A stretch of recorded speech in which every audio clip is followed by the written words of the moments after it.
I'm Dr. Anthony Maloof from Corneal and Oculoplastic Surgery in Eyes and Faces in Sydney, and welcome to this short video on how does he stitch that transplant. I often get asked by patients, how are you going to put this transplant in place?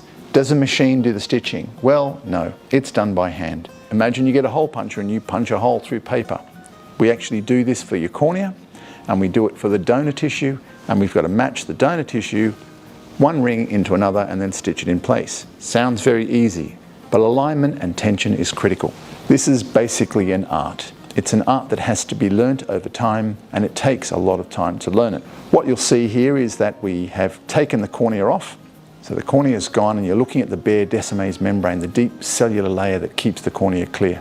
We take the tissue and remove the back surface of the donor tissue, and you'll see me scraping away some blue cells. They're the donor cells that I'm removing. You don't need them and they cause rejection, so we get rid of them. Next, I put the tissue on the eye and we anchor it. First with 4 and then with 8 separate little stitches.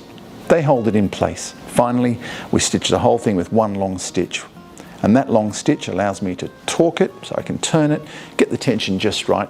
And once that's done, after I've removed all the other stitches, we can adjust it and set the stitch in place. The beauty of this is, of course, that afterwards I can even adjust it again in the office. Not a painful procedure at all, very quick, very efficient, give you a really good outcome. So I hope you've learned something from that. Yes, it's done by hand. There is no other way. There's no lasers and no machine. Thanks for watching. I'm Dr. Anthony Maloof from Corneal and Oculoplastic Surgery in Eyes and Faces in Sydney.